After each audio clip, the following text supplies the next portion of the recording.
she pretends to be strong នាងបានធ្វើពុតជារឹងមាំ in front of other នៅមុខគេមុខឯងធ្វើពុតជារឹងមាំ but she cried silently in her room ក៏ប៉ុន្តែនាងបានសម្រក់ទឹកនេត្រាឯកាតែម្នាក់ឯង in her room នៅក្នុងបន្ទប់គេងរបស់នាងដោយគ្មានអ្នកណាដឹងទេ it's called អានេះហើយគេហៅថា silent tears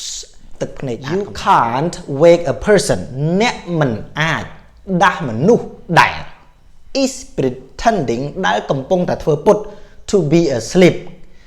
គេងលក់ទេណាអញ្ចឹងបានន័យថាអ្នកមិនអាចដាស់នៅមនុស្សដែលធ្វើពុតជាគេងលក់ទេ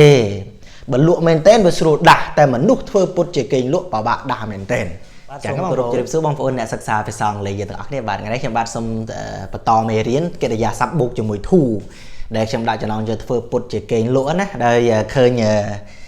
អាលីនិងបេឡាបងប្អូនគាត់អាលីគាត់ធ្វើពុតជាគេងលក់ណាអាលីគេងហើយអញ្ចឹងខ្ញុំឃើញពាក្យហ្នឹងក៏ចាប់អារម្មណ៍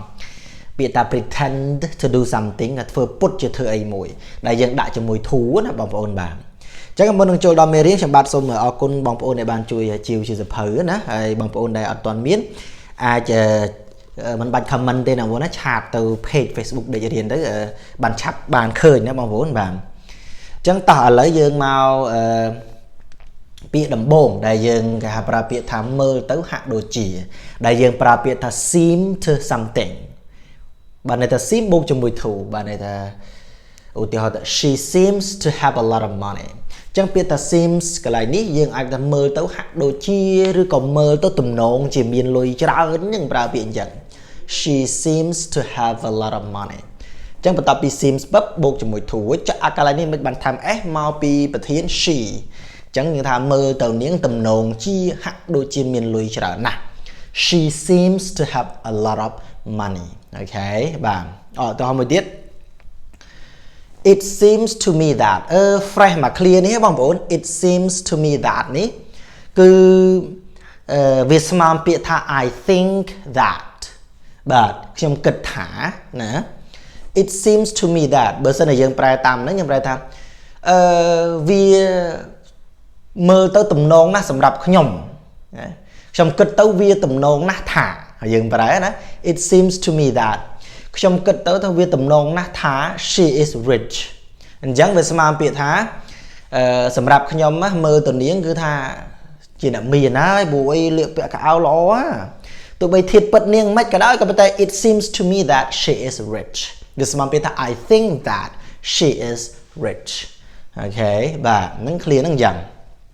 អូខេមក phrase មួយទៀតបងប្អូនធ្វើពុតជាគេហៅថា pretend to បូកអីមួយណាបងប្អូនឧទាហរណ៍ថាម៉េច you can't wake a person who is pretending to be asleep ខ្ញុំសូមរំពាយពាក្យមួយពាក្យថា wake យើង wake នរណាម្នាក់ up ក៏បាន wake នរណាម្នាក់ក៏បានយើងប្រែថាដាស់នរណាម្នាក់ឲ្យក្រោកអូខេយើងអាចនិយាយថាកុំដាស់កុំភ្លេចដាស់ខ្ញុំឲ្យក្រោកពីព្រលឹមផងយើងអាចនិយាយថា don't forget to wake me early morning អូខេឬក៏ don't forget to wake me up early morning ក៏បានដែរអូខេ so you can't wake a person យើងប្រែថា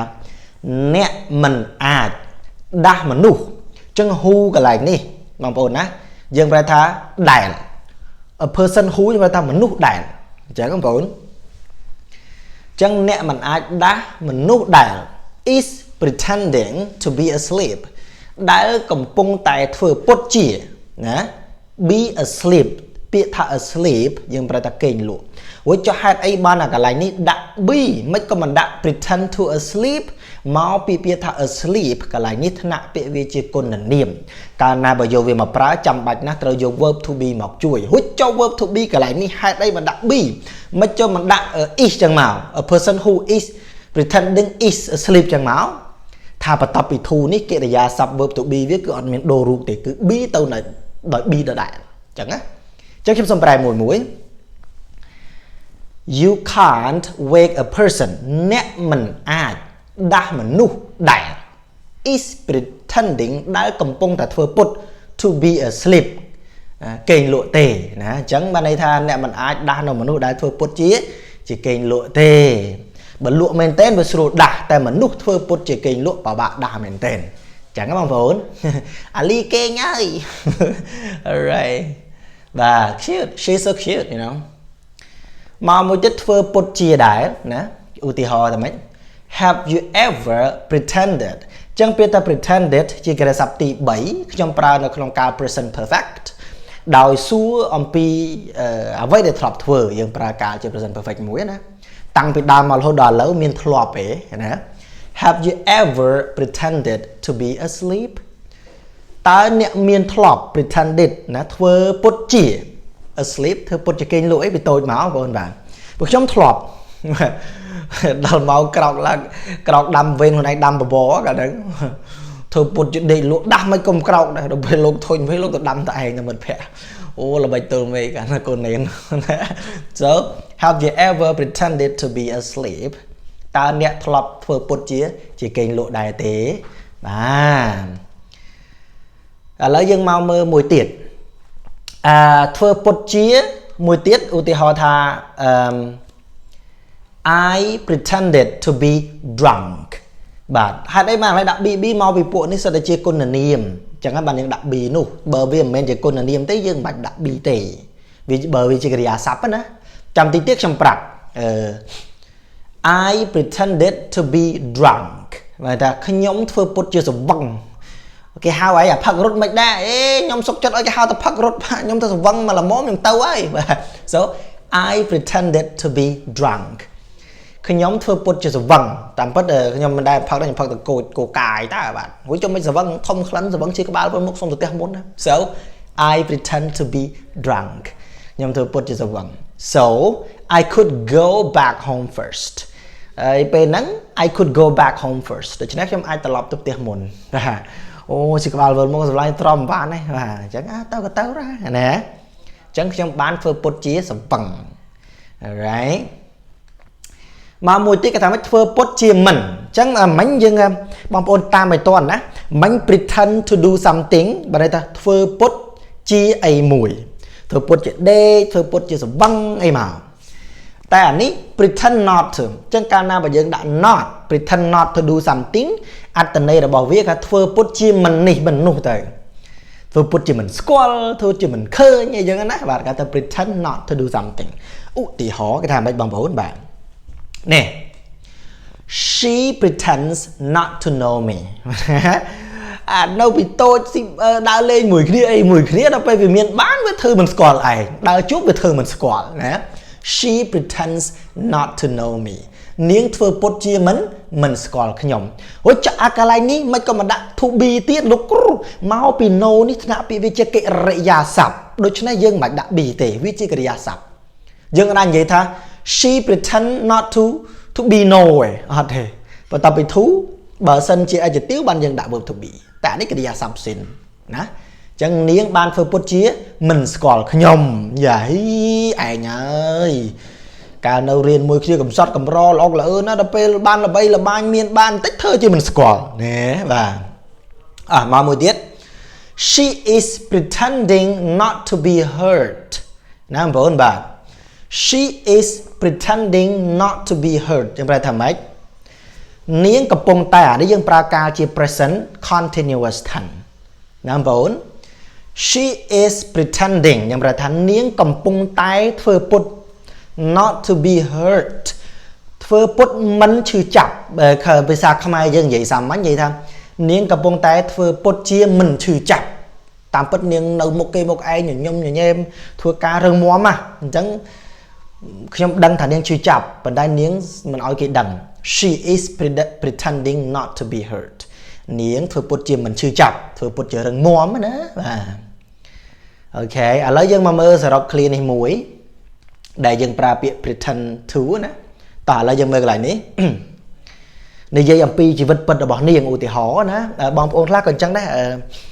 គេថាម៉េច she pretends to be strong in front of others but she cries silently in her room it's called silent tears បាទតើឥឡូវយើងមើលShe pretends to be strong យ៉ាងប្រែថានាងធ្វើពុតជារឹងមាំណានៅមុខគេមុខឯងធ្វើពុតជារឹងមាំមានណាដឹងទេ in front of other នៅមុខគេមុខឯង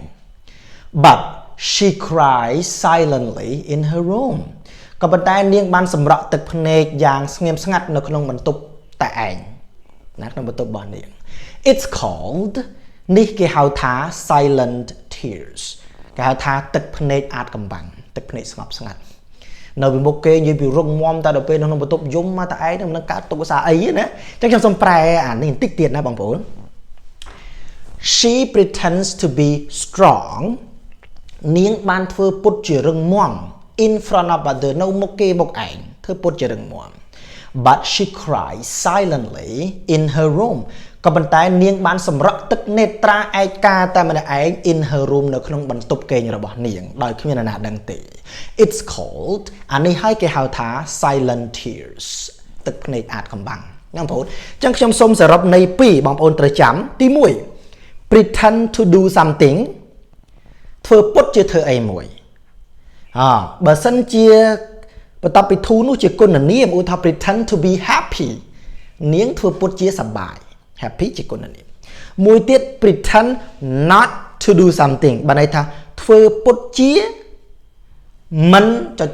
ធ្វើពុតជាមិនឈឺចាប់ណាធ្វើពុតជាមិនដឹងណា she pretends not to know ធ្វើពុតជាមិនដឹងអញ្ចឹងមកបងប្អូនអានឹងអញ្ចឹងតើនៅតាមពិតដឹងតែធ្វើពុតជាមិនដឹង she pretends not to understand ណាធ្វើពុតជាមិនយល់តាមពិតយល់ទេអានឹងអញ្ចឹងបងប្អូនអញ្ចឹងសង្ឃឹមថាបងប្អូននឹងបានពាក្យថ្មីច្រើនហើយ clear ល្អច្រើនហើយអរគុណច្រើនណាបងប្អូនដែលបានជួយជាសភៅលោកគ្រូការជួយជាសភៅលោកគ្រូស្មើនឹងការជួយឧបត្ថម្ភនឹងការធ្វើមេរៀនរបស់លោកគ្រូរាល់ថ្ងៃណាបាទអញ្ចឹងយើងជួបគ្នាតែប៉ុណ្ណេះហើយយើងនឹងជួបគ្នាបន្តទៀតណាបងប្អូនណាសូមអរគុណសូមជម្រាបលាបាយបាយ